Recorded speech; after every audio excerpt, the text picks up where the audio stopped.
दूसरा हमारा जो फोकस होगा वो है ग्रोथ, कि हमने इकॉनमी को ग्रो करना है।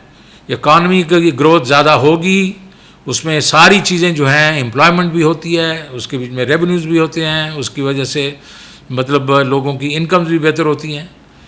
अब इसमें दुनिया के बीच में एक फ़िलासफ़ी थी ट्रिकल डाउन इफेक्ट, जो हम अभी तक फॉलो कर रहे थे, कि ऊपर से आपने इकॉनमी को ठीक किया, वो उसके जो बेनिफिट्स हैं वो आहिस्ता आहिस्ता गरीब आदमी तक आए। लेकिन हमारी जो इकॉनमी जो ज़्यादा देर तक सस्टेनेबल रहती नहीं है ग्रोथ, तो वो 5-6 साल के बाद फिर लोग जो है वापस गिर जाते हैं। तो इस दफ़ा हमने ये इस पे ट्रिकल डाउन पे सिर्फ इन्हिसार नहीं करना, हमने बॉटम्स अप भी करना है। वो हमारे 4 से 6 मिलियन हाउस होल्ड जो नीचे वाले हैं, उन बेचारों का क्या कसूर है? क्या वो पाकिस्तान के बाशिंदे नहीं हैं? क्या उनको हक नहीं पहुँचता? उनके पास भी एक छत होनी चाहिए, उनके पास भी रोज़गार होनी चाहिए, उनके बच्चे भी तालीम होनी चाहिए, और सेहत उनके लिए हम उनका ख्याल रखें। तो हम एक प्राइम मिनिस्टर इमरान खान ये एक मेजर इनिशिएटिव अभी करने जा रहे हैं, जिसके बीच में ट्रिकल डाउन के ऊपर तो हम काम कर रहे हैं। एग्रीकल्चर पे काम करेंगे, इंडस्ट्री पे काम करेंगे, एक्सपोर्ट्स पे काम करेंगे, हाउसिंग पे काम करेंगे, इन सब चीज़ों पे काम करेंगे, लेकिन बॉटम्स अप भी करेंगे। हम आम आदमी के लिए भी स्कीम्स लेके आएंगे, जहाँ उनकी रोज़गार हो उनके पास, मतलब, और जहाँ हमें एग्रीकल्चर में गरीब किसान के लिए इंटरेस्ट फ्री लोन देना पड़े, वो भी हम देंगे। सो वो एक मेजर रेवोल्यूशन होगा जो हम लेके आ रहे हैं। उसके बाद आप देखेंगे कि हमारी, जिस तरह मैंने कहा कि जो प्रोडक्टिव सेक्टर्स हैं उसके ऊपर हम तवज्जो देंगे, ताकि एग्रीकल्चर में सरप्लस फूड क्रिएट करें, इंडस्ट्री के उसको कम्पिटिटिव बनाएं ताकि इंपोर्ट्स कम हों, एक्सपोर्ट्स ज़्यादा हों। और मैं आपको ये भी बता रहा हूँ, और ये आप देख लें हमारी हिस्ट्री की, जब भी हमारा क्राइसिस आया वो इसलिए आया कि हमारे पास डॉलर कम हो गए हैं, डॉलर ख़त्म हो जाते हैं। वो क्यों? क्योंकि हम ग्रोथ करते हैं। जब ग्रोथ करते हैं तो इंपोर्ट्स बढ़ती हैं, कंजम्पशन बढ़ती है, हमारी एक्सपोर्ट्स उसको साथ वो नहीं कर सकती, पेश नहीं कर सकती। तो क्या होता है?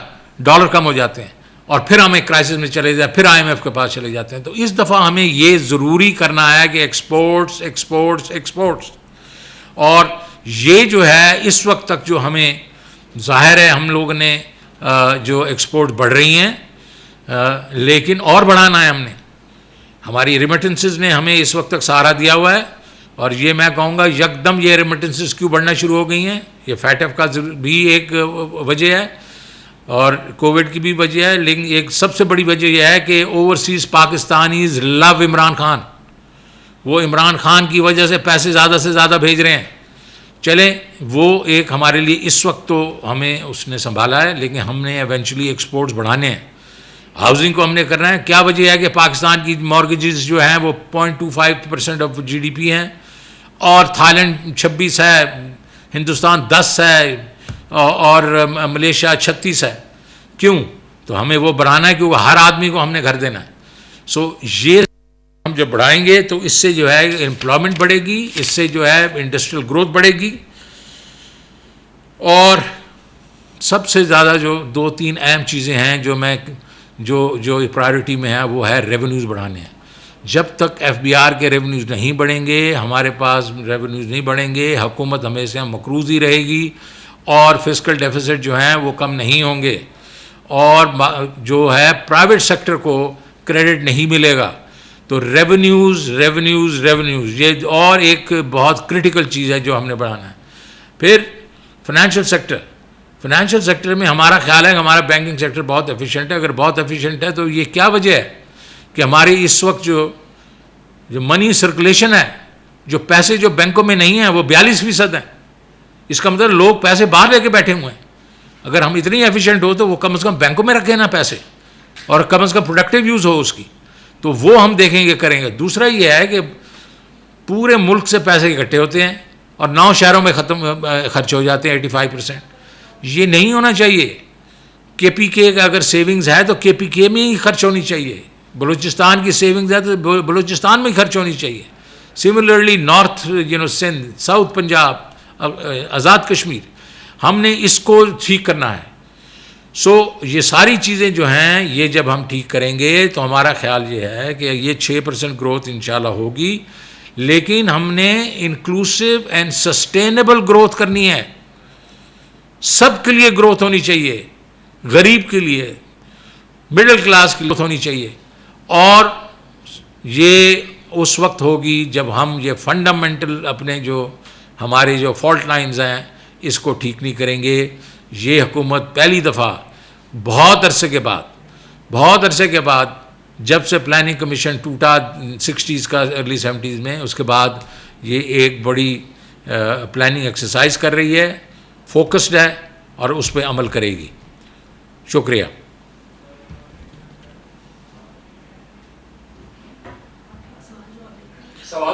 जी जी हजूर। Sir, Shahbaz Rana from the Express Tribune. आपने जी। स्टार्ट में फरमाया कि ये जो ग्रोथ नंबर है इसको कंट्रोवर्शियल नहीं होना चाहिए और इसका फाइनेंस का कोई ताल्लुक नहीं है, लेकिन सर ये हकीकत नहीं है कि क्या डॉक्टर वकार मसूद खान साहब ने एक मीटिंग बुलाई थी पीबीएस की के लोगों की और उनको कहा था कि 4% नंबर चाहिए, और जो उन्होंने मीटिंग की थी क्या उन्होंने आपकी इजाज़त से की थी पीबीएस के लोगों से? बिल्कुल उन्होंने ये नहीं कहा। ये आपने, अगर आपको किसी ने ये बताया तो गलत बात की है।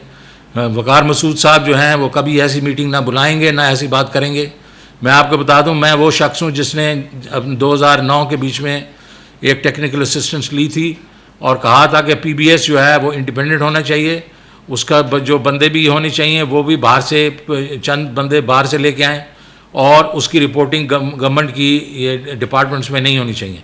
मैं जब चला गया तो वो उन्होंने इंडिपेंडेंट तो उसको कर दिया या उसको रिवैम्प तो किया, लेकिन फिर से वो फाइनेंस डिवीज़न में ही रिपोर्ट होता रहा, और इस हुकूमत में आके उन्होंने उसको प्लानिंग में डाला और ये फाइनेंस के नीचे अब नहीं है। सो आपकी ये खबर जो है वो ठीक नहीं है। सर मैं ये पूछना चाहता हूँ आपसे कि आप जब आए थे तो आपने कहा था कि बजट स्ट्रैटेजी पेपर को हम रिवाइज करेंगे। आपने क्या सर वो रिवीजन कर लिया है, और क्या आईएमएफ के साथ आपने निगोशिएट कर लिया है कि जिसके तहत आप टैक्सेस में तो इजाफा चाहते हैं लेकिन जिस अंदाज में वो देख रहे हैं वो नहीं करना चाहते, और दूसरा जो पावर टैरिफ में इजाफा है वो भी आप नहीं करना चाहते, तो क्या आईएमएफ के साथ आपकी चीजें फाइनलाइज हो गई हैं सर? जी मेरे देखें, बिल्कुल आपने सही बात की। हम वो जो है वो वर्किंग पेपर जो है वो उसको रिवाइज कर रहे हैं, एज अ मैटर फैक्ट हम कर चुके हैं। और ये जो आपकी बात बिल्कुल दुरुस्त है कि टैरिफ जो हैं वो इस वक्त हम इंक्रीज़ नहीं करेंगे, लोगों पे बोझ नहीं डालेंगे, और हम उसके अल्टरनेट हमने प्लान जो है तैयार कर लिए हैं। और टैक्सेस पे भी यही है। टैक्सेस उन्होंने हमें कहा था कि अगले साल जो है आप 5.96 ट्रिलियन जो है वो टैक्सेस लेके आ जाएं। हम उसके करीब लेके चले जाएंगे विदाउट टैक्सिंग दी ऑलरेडी टैक्स्ड। उनका ख्याल था कि हम ये जो हैं निकाल दें, कई जो हमने मराहत वगैरह दिए हैं कई सेक्टर्स को, और कुछ टैक्सेस इंक्रीज़ कर दें, जो सैलरीड वाले हैं या जो जिनकी इनकम्स हैं उनको और टैक्स कर दें। हमने कहा वो ऐसे नहीं करेंगे, हम और इनोवेटिव तरीके से पैसे उतने इकट्ठे कर लेंगे इंशाल्लाह। लेकिन हम ये दोनों चीज़ों के ऊपर हमारा एक पोजीशन है, हमारी उनसे गुफ्तगू अभी शुरू है। इंशाल्लाह मुझे पूरी उम्मीद है कि आईएमएफ जो है हमें स्पेस देगा। जी नेक्स्ट मेरा क्वेश्चन है डॉन से जी सर स्नौला डॉन से सर। जी बोले सर। ये आपने काफी चीजों का जिक्र किया है, लेकिन जो मेजर आपका प्रॉब्लम है आपने उसको मिस किया है। नेक्स्ट ईयर में भी आपकी जो मार्कअप पेमेंट है और डेट पेमेंट है वो नियरली $20 बिलियन या उसको आप कह सकते हैं $3 ट्रिलियन से ज्यादा होगी। तो ये ग्रोइंग बर्डन है आपके ऊपर और नेक्स्ट ईयर ये और बढ़ेगा। तो इसको हैंडल करने के लिए आपके पास क्या स्ट्रेटेजी है? सेकंड ये है कि अति सलाह एक सवाल पूछ लो भाई, एक सवाल बहुत देखें यार, जरूरी तो हर चीज़ है यार, जरूरी तो हर चीज़ है, एक सवाल पूछ लो ना। अच्छा जी नहीं बोलने दो यार, बोलने दो। सर मेरा सवाल है, दूसरा आपका सवाल क्या था? आप बोले सनावला, दूसरा सवाल क्या था आपका? यार ऑन करो ना उसको। सर पीटीसीएल की प्राइवेटाइजेशन के $800 मिलियन पेंडिंग है, अब तो कई साल हो गए हैं, उसके बारे में आपकी क्या स्ट्रेटेजी है रिकवर करने की? देखिए, पहला बात जो है आपने जिसे कहा कि आपके पास पैसे किधर से आएंगे, तो एज अ मैटर फैक्ट यही तो मैं बात कर रहा था कि हमने रेवेन्यूज़ अपने बढ़ाने हैं, हमने अपने रेवेन्यूज़ बनाने हैं। हमारा जो इस वक्त जो डेट पेमेंट्स हैं वो काफ़ी ज़्यादा हैं, और वो ज़्यादा हुई बिकॉज हमने इंटरेस्ट जो है रेट्स बढ़ा दिए थे, और उसकी वजह से हमारे जो डेट बर्डन बढ़ा था। लेकिन इस वक्त फिस्कल डेफिसिट नीचे आएगा अगले साल, और ये रेवेन्यू बढ़ेंगे इंशाल्लाह, उससे ही हम पूरा कर लेंगे। ऐसी हमें घबराने की कोई ज़रूरत नहीं है। दूसरा पीटीसीएल की जो बात है, पीटीसीएल के साथ भी बातचीत चल रही है, और क्योंकि हमारी रिलेशनशिप जो हैं वो काफ़ी अच्छे हैं, तो हम चाह रहे हैं कि कोई ना कोई इसका सोल्यूशन निकले, तो इंशाल्लाह इसी अगले साल के बीच में हम ये भी सोल्यूशन कर लेंगे। अच्छा जी, नेक्स्ट जी तनवीर साहब। अशरफ मलखम जी, जियो टीवी से। सर आपने अभी जिक्र किया कि आईएमएफ के साथ आप कुछ ऐसी चीज़ें रिवाइज कर रहे हैं जो हुकूमत के बस में नहीं है करना, खासतौर पर टैरिफ इंक्रीज करने। तो एक चीज़ और भी नई आई थी आईएमएफ की तरफ से कि फैटफ से निकलने की शर्त रखी गई कि जब तक पाकिस्तान फैटफ से निकल नहीं जाता उसकी ग्रे लिस्ट से, उस वक्त आईएमएफ का प्रोग्राम ऑपरेशनल नहीं होगा। उस शर्त पे भी दोबारा नीगोशिएशन करेंगे, और साथ ही जो रियल सेक्टर की अमनेस्टी की एक शर्त थी एफएटीआई अपने आईएमएफ के प्रोग्राम की तरफ से, उसमें कब तक मजीद कितनी एक्सटेंशन होगी? अभी तक तो पाकिस्तान एक्सटेंशन पे चल रहा है, और जो आपने जिक्र किया कि 40% रकम जो है पाकिस्तान की सेविंग्स ऑफ बैंक से बाहर पड़ी है, सारे की सारी रियल स्टेट सेक्टर में जा रही है, जो कि एक बिजनेस एक्टिविटी तो हो रही है, लेकिन मार्केट को उसने बहुत ज्यादा इन्फ्लेट कर दिया है। जो रियल हाउसिंग वाला है बायर, उसको लिए खरीदना मुश्किल हो गया, ब्लैक मनी जा रही है रियल स्टेट में। ये सारी आईएमएफ की कंडीशंस थी जी, इन पे आईएमएफ की कंडीशन, आईएमएफ की जो कंडीशंस आप कह रहे हैं कि फैटफ वाली, तो मेरे नज़र में तो ऐसी चीज़ कोई नहीं गुजरी। लेकिन हैविंग सेड दैट, हम फैटफ की कंडीशंस को ऑलमोस्ट मीट कर चुके हैं। एक आधा आइटम रह जाता है जो कि ट्रांजैक्शनल है, वो पॉलिसी वाला नहीं है। तो हमें उम्मीद है कि अभी ये जून की मीटिंग जो होंगी तो इंशाल्लाह हमें फेवरेबल उस पर रिस्पांस मिलेगा, लेकिन इसके ऊपर डिपेंडेंट नहीं है आईएमएफ प्रोग्राम। दूसरा आपने मुझे कहा कि वो एमनेस्टी जो है, एमनेस्टी है उसने जून में ख़त्म हो जाना है। अब हम कोशिश ज़रूर करेंगे, ये कोविड-3 जो है इसकी वजह से हम उनसे कोई एक लीवे लें कुछ और अरसे का, लेकिन अभी तक 1.5 साल का हम लीवे दे चुके हैं हाउसिंग इंडस्ट्री, और बहुत प्रोजेक्ट स्टार्ट हो चुके हैं। तो ये मेक और ब्रेक नहीं है पाकिस्तान के लिए। जो आप बात कर रहे हैं कि ये पैसे जो हैं रियल एस्टेट में जाते हैं, बिल्कुल जाते हैं।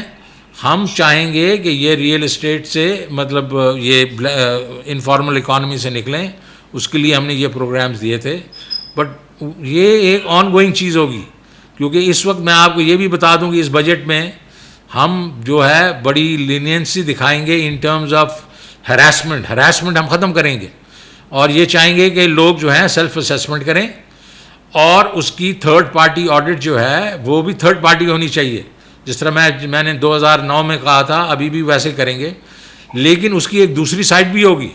दूसरी साइड ये होगी कि जो लोग जो अपने मतलब सेल्फ असेसमेंट और ईमानदारी से नहीं करेंगे, तो हम इस दफ़ा इंशाल्लाह लाएंगे कि लोगों को फिर जेल सेंटेंस भी होगी, हम सख्ती भी करेंगे। मतलब ज़रूरी नहीं कि हरासमेंट जब हमने एफबीआर की ख़त्म कर ली और थर्ड पार्टी को लेके आ गए और फिर भी लोग समझेंगे बस मादर पितर आज़ाद हो गए, वो नहीं होंगे। जो टैक्स नहीं दे रहे अगर वो पकड़े गए तो फिर जिस तरह दूसरे दुनिया में होता है, सिर्फ उसके ऊपर वो पेनल्टीज नहीं लगती, फिर जेल जाए। तो इसलिए हम ये रियल एस्टेट को भी ये समझ होगी कि भाईजान जो है वो जो एक फ्रेमवर्क है उसके तहत हम काम करें, अदरवाइज जो है मुश्किल हो जाएगी। जी नेक्स्ट। सर मेरा नाम तनवीर हाशमी है, मैं जंग अखबार से हूँ। हेलो जी जी जी जी जी जी आवाज आ रही है जी। मेरा क्वेश्चन ये है सर कि बहुत सारा काम टारगेटेड सब्सिडीज के ऊपर हो रहा था, और ये आईएमएफ की शराइत भी थी कि सब्सिडीज को ज्यादा से ज्यादा कम किया जाए। तो सर क्या जो सब्सिडीज हैं क्या इसके ऊपर भी बजट के अंदर क्या कम की जाएंगी, और जो गरीब लोग हैं खासतौर पर जो बिजली के ऊपर सब्सिडीज थी या जो फूड के ऊपर सब्सिडीज है और बाकी चीजों के ऊपर, तो क्या इसको भी कम करेंगे बजट के अंदर या इसको क्या रैशनलाइज किया जाएगा? जी, इसको टारगेट करेंगे। अब देखें इस वक्त जो इलेक्ट्रिसिटी है उसमें 35 मिलियन हाउस होल्ड है, वो सब्सिडी मिल रही है। ये तो ठीक नहीं है ना। इसका मतलब है जिनका हक है उसके अलावा बहुत लोगों को मिल रही है, तो वो तो नहीं इस चीज़ के ऊपर माइंड करते जिनको मिल रही है और नहीं मिलनी चाहिए। तो हम इसको टारगेटेड करेंगे। उसके लिए सानिया निश्चित ने एक हाईवे क्रिएट किया है हाउस होल्ड इनकम्स का। तो हम जो निचली जो 40-45% जो हमारी पॉपुलेशन है उसको सब्सिडाइज करेंगे, उसको बिजली पे भी करेंगे, उसको आटे पे भी करेंगे, हम दूसरे जो एसेंशियल्स हैं उस पर भी करेंगे, लेकिन सबको नहीं करेंगे। वो टारगेटिंग जो है वो अगले साल से शुरू हो जाएगी। नेक्स्ट जी, ये मेरे ख्याल जी बोले, मैं सुन नहीं रहा था, आप बताएं यार। ये देखें वो बोल रहे हैं और आवाज नहीं आ रही। रुजाम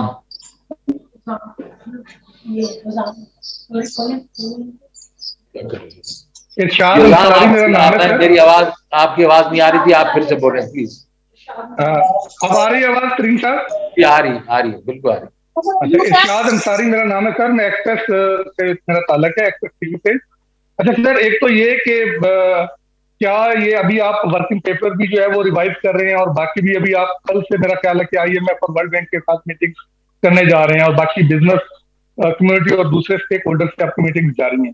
क्या ये सफिशिएंट टाइम होगा कि आप बजट जो है वो प्रॉपरली रियल जो है वो आदादोशुमार जो है टारगेट रख के जो है वो बना पाएंगे, या बजट जो है वो मजीद ताखीर का शिकार हो जाएगा, या उजलत में बनाया गया बजट किसी मिनी बजट के जो है वो पेशरफ नहीं होगी, इसके बाद मिनी बजट नहीं आएगा?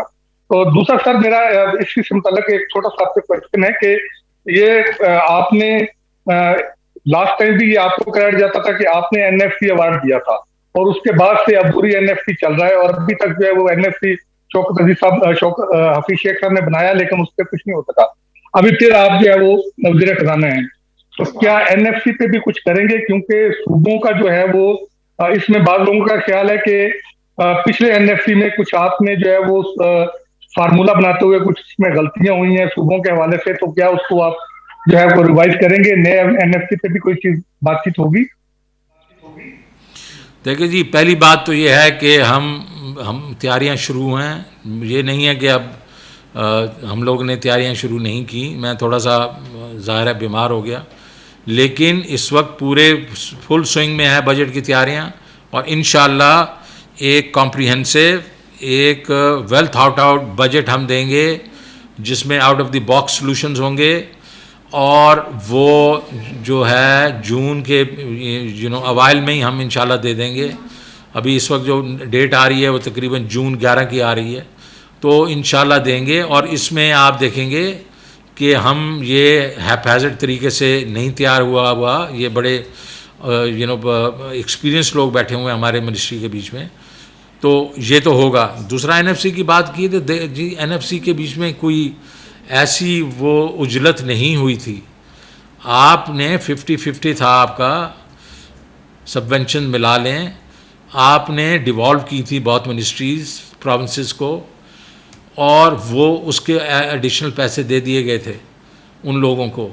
और उसमें नॉट ओनली वर्टिकली हमने ये थोड़ा ज़्यादा उनको इसलिए दिए कि हॉरिजॉन्टली उन्होंने चेंज कर दिया था, सिर्फ पॉपुलेशन पे नहीं था, और उसको वो उनके लिए एक इंसेंटिव था। अब हमने ये देखा कि उसमें प्रोविंसेस ने अपने पैसे तो जो खर्च करने थे वो एक तरीके से उन्होंने ठीक तरीके से नहीं किए, वो उनकी सवाबदीद। लेकिन फेडरेशन ने भी जो चीज़ें अपनी कम करनी थी वो नहीं की। तो एक NFC की, जिसको आप रिवीजन कहते हैं, वो ज़रूर होनी चाहिए, और वो मैं कोशिश करूँगा एक कंसेंसस के साथ बैठ के उसको किया जाए। लेकिन end of the day we must understand कि ये एक जॉइंट एफर्ट होती है प्रोविंसेस की और फेडरेशन की, मिल के हमको चलना है। लेकिन जो मेन चीज़ उस NFC के बीच में थी, दो चीज़ें थी। और वो आप प्लीज़ अभी ये मैं आपके ज़रिए सारी कौम को कहना चाहता हूँ कि उस वक्त 8.8% टैक्स टू जीडीपी था और हमने ये बिल्कुल एग्री किया था 8.8% पूरे मुल्क के लिए ठीक नहीं है। आप जब तक 18 से 20% पे नहीं जाएंगे हम दोनों जो सूबे और फेडरेशन खुश नहीं रह सकते। हमने वो और कहा कि अभी एक दिन में नहीं होगा ये ज़्यादा, तो आप अगले हर साल में 1% इंक्रीज़ करें ताकि 10 साल में आप तकरीबन 19% पे चले जाएं। वो क्या हुआ? उसका कुछ नहीं हुआ। तो जब हम अपना जो बेसिक जो प्रिंसिपल है उसको नहीं मानेंगे तो फिर उसके बाद इस तरह प्रॉब्लम में रहेंगे। आज फर्ज करो वही जो हम लोग कहा था, आज 11 साल गुजर गए हैं, आज 20% टैक्स टू जीडीपी होता तो 10 ट्रिलियन की हमारी टैक्स होती, 10 ट्रिलियन की किसी को प्रॉब्लम होता? कोई इस वक्त नहीं होता। तो हमने जो अपने अहदाफ अपने लिए तैयार किए थे वो हमने खुद नहीं पूरे किए। तो अब हम कोशिश करेंगे कि फेडरेशन जो है वो इसको मैंने कहा है अगले 6 से 7 साल में हम इसको 20% पे लेके जाएंगे ताकि ये प्रॉब्लम रिजॉल्व हो जाए। और दूसरा था कि हमने एक्सपेंसेस कम करने हैं जिसमें एसओईज के एक्सपेंसेस वगैरह हैं और वो जो है कम नहीं हुए। जी नेक्स्ट। हेलो, लास्ट बात कर रहा हूँ। हेलो, हम न्यूज़ इमरान साहब जी। इमरान मुझसे बात कर रहे जी। तरीन साहब, इमरान सुल्तान आज न्यूज़ से जी। 2018 से पहले 2008 और अब 2021 जो मेन हमारी इकोनॉमी में पाकिस्तान को जो सबसे बड़ा डेट पड़ा है वो सर्कुलर डेट के हवाले से पड़ा है। सर्कुलर डेट में आप क्या कर रहे हैं? 2018 में आपसे पहले हफीज शेख साहब, उनसे पहले असद उमर साहब, जो पीटीआई की इस हुकूमत की पॉलिसी थी सर्कुलर डेट को लेकर वो किस हद तक कारआमद साबित हुई और आपका क्या विजन है? आप किस तरीके से टैकल करेंगे सर्कुलर डेट को, जो बहुत बड़ा मसला है इस वक्त हमारी इकोनॉमी का? ये बहुत बड़ा मसला है और इसने हमें बहुत तरीके से हमें एक किस्म से हमें वो है एक किस्म एंग्जाइटी है इसके ऊपर। और वो वजह क्या है? उसकी वजह ये है कि हमारे पास जिसका एक वक्त में अंधेरे थे और जो थी सप्लाई इलेक्ट्रिसिटी की नहीं थी, हमने जाके फिर कारखाने लगाने शुरू कर दिए।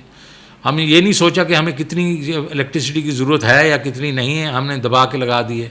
अब हमारे पास एक्सेस कैपेसिटी हो गई है। अच्छा, ख्याल ये था कि जैसे जैसे ग्रोथ होगी तो ये एक्सेस कैपेसिटी यूज़ हो जाएगी, लेकिन हमने उससे भी ज़्यादा से ज़्यादा लगा दिए। तो अब ये हालत है कि 2018 में जो कैपेसिटी पेमेंट्स थी वो 465 बिलियन की थी। 2023 में वही कैपेसिटी पेमेंट 1455 बिलियन की होंगी। तो आप अंदाज़ा करें कि ये क्यों? इसलिए नहीं कि सिर्फ ग्रोथ नहीं हो रही, क्योंकि ग्रोथ चलें 1-2 साल में कम हुई है, लेकिन ये ग्रोथ अगर 10-12% भी होती हर साल तो ये फिर भी कैपेसिटी जो है ज़्यादा थी। तो हमने अब उसके साथ क्या करना है? पहली चीज़ तो ये करनी है कि इस वक्त जो हमें पेमेंट्स आ रही हैं हम किसी तरीके से उसको इवन आउट करें और स्ट्रेच करें ताकि बोझ जो है ये आवाम पे नहीं पड़े। क्योंकि एक तरीका तो ये है कि आप कैपेसिटी पे आप बढ़ाते जाएं टैरिफ्स, लेकिन कितनी देर तक यार? लोग तो पिस गए हैं यार, हमारी इंडस्ट्री अनकम्पेटिटिव हो रही है।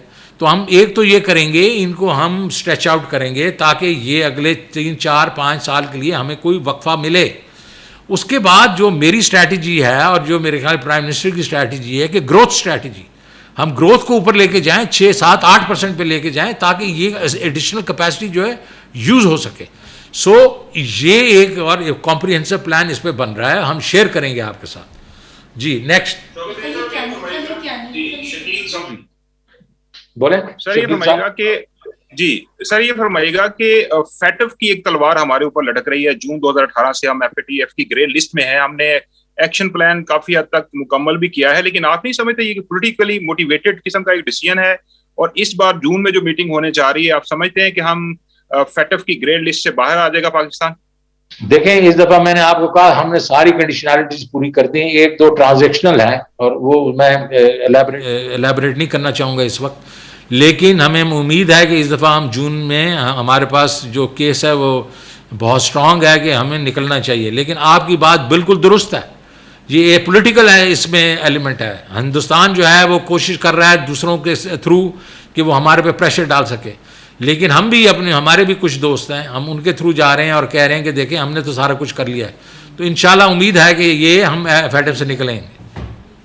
जी कलीग तरीन साहब। जी सर सर जी एक चीज तो ये पूछनी थी कि ये जो जीडीपी के ऊपर जो कंट्रोवर्सी चल रही है, इसमें मिनिस्टर फॉर एनर्जी तो डिफेंड करने के लिए आते हैं और आप भी आते हैं, जिनका जैसे आपने कहा कि जो डायरेक्टली कोई ताल्लुक नहीं है, लेकिन जो कंसर्न मिनिस्ट्री है प्लानिंग, जिन्होंने इस मिनिस्ट्री को इस सारे चीजों को कोऑर्डिनेट किया, वो अभी तक इसको डिफेंड करने के लिए नहीं आ रहे। तो क्या आप चाहेंगे कि वो सामने आए और अपने नंबर जो है उनको डिफेंड करें, नंबर एक।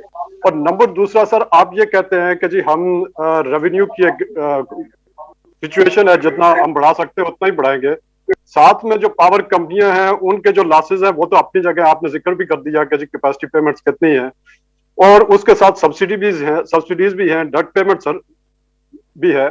तो हमारे पास जो एडिशनल क्वेश्चन आप कहां से क्रिएट कर रहे हैं कि हमारा डेफिसिट जो है वो 6% या 6.5% का जो टारगेट आप रख रहे हैं वो मीट हो सके। देखिए खलीग, आपने एक दो चीज़ें कही हैं। पहली बात तो ये है कि मैंने एक तो मैं बीमार था तो मैं इसलिए नहीं आया, लेकिन जिस तरह आपने बिल्कुल सही दुरुस्त फरमाया कि ये मेरी मिनिस्ट्री के नीचे PBS नहीं आता, लेकिन असद उमर साहब ने भी कल एक स्टेटमेंट भी दी है, लेकिन मैं उनको अर्ज करूँगा कि he can come to the press and talk about it, क्योंकि हमें किसी चीज़ को छुपाने की ज़रूरत है ही नहीं। आई थिंक जो मुझे पता चली है प्रोसीडिंग में, मैं तो इस हद तक जाऊँगा कि यार किसी को अगर शक है तो आके नंबर्स देख लें। ये तो हमें, इमरान खान तो वो शख्स है जिसने न्यूट्रल एम्पायर्स लेके आया था, उसने कहा था, और नॉट ओनली कि अपने मैचेस में लेके आया था, उसने दुनिया में न्यूट्रल एम्पायर्स करवा दिए थे। और मैं वो शख्स हूँ जिसने कहा था कि PBS जो है उसको इंडिपेंडेंट किया जाए। तो अगर हमारे दोनों की मौजूदगी में ये कैसे हो सकता है कि हम मैनिपुलेट करेंगे नंबर्स? तो आई थिंक मैं असद साहब को कहूँगा कि वो आएँ। दूसरा, आपकी जो बात देखें, मैं आपको कह रहा हूँ हमने 1 ट्रिलियन से तो वैसे ही रेवेन्यू बढ़ा देने हैं, और दूसरा ये है कि सब्सिडीज़ जो हैं उसको हमने टारगेटेड करना है। इसका मतलब ओवरऑल सब्सिडीज़ को कम करना है, ज़्यादा नहीं करना। तीसरी चीज़ आपने कहा कि ये इसके लॉसेस वगैरह जो हैं वो तो ज़ाहिर है इसके जो लॉसेस आएंगे वो सर्कुलर डेट के बीच में ही आएंगे। हम सर्कुलर डेट की मैं जो आपको बात कर रहा था कि हम इनकी टेन्योर्स हम स्ट्रेच करेंगे, हम सर्कुलर डेट को बढ़ने नहीं देंगे, लेकिन ये भी ना आप समझेंगे सर्कुलर डेट जो है अगले साल में वो ड्रामेटिकली कम होना शुरू हो जाएगा। ये जो है ये over a period of time कम होगा, और वो ही गुफ्तगू हमारी IMF से होगी। जी नेक्स्ट। जी अब कौन? साहब आप फिर आ गए। अच्छा, छोटा सा फॉलो आप फरमा रहे हैं कि नए टैक्सेस आप उस तरह नहीं लगाएंगे, लेकिन साथ आप ये भी फरमा रहे हैं कि जो IMF का टारगेट है उन्होंने एक आपको प्लान के अंदर दिया वो 5,963 अरब का, तो उसके करीब करीब आप रहने की कोशिश करेंगे। आपकी जो नॉमिनल GDP शौकत तरीन साहब अगले साल का अगर 5% ग्रोथ होती है और 7% आपकी इन्फ्लेशन होती है तो 12% बनती है, जबकि ये जो टारगेट है इसको हासिल करने के लिए आपको 20% प्लस की ग्रोथ चाहिए। तो ये जो गैप होगा, जो भी आप टारगेट रखते हैं, नए टैक्सेस नहीं लगाते, तो ये तो फिर थ्रू आउट आपके ऊपर एक अननेसेसरी प्रेशर नहीं होगा? क्या आप एक रियलिस्टिक FBR का टारगेट जो कि अचीवेबल हो इन मौजूदा हालात के अंदर, आपको क्या उसकी कोशिश नहीं करनी चाहिए? और सेकेंडली, जिस तरह आपने फरमाया बिजली की कीमत आप फरमा रहे नहीं बढ़ेगी, लेकिन वफाकी काबीना ने सर्कुलेशन के जरिए एक जुमे को समरी मंजूर कर दी, आपके पास भी आई होगी, कि जिसके तहत वो जो टैरिफ इंक्रीज होगा क्वार्टरली वो ₹1.72 फी यूनिट जो प्रपोज था वो आप अक्टूबर से कर रहे हैं, लेकिन उसमें एक खत्म हो जाएगा और दूसरा लग जाएगा। लेकिन जो प्रिंसिपल था आपका कि मजीद इजाफा नहीं करेंगे, वो प्रिंसिपल तो यहाँ पे कॉम्प्रोमाइज नहीं हो रहा क्या? Thank you. अच्छा देखें जी, आपने पहले बात की रेवेन्यूज़ की, आप देखेंगे हम इनोवेशन लेके आएंगे। हमने इस वक्त टेक्नोलॉजी यूज़ करनी है, हमने टैक्स को ब्रॉडन करना है, हमने पिरामिडिंग नहीं करनी, हमने और लोगों को लेके आना है। और आप देखेंगे हम रिटेल सेक्टर के बीच में इनोवेशन लाएंगे, जिसके बीच में ये नहीं होगा कि हम मतलब लाठियाँ मारेंगे लोगों को, हम इंसेंटिवाइज करेंगे लोगों को वो सेल्स टैक्स दें।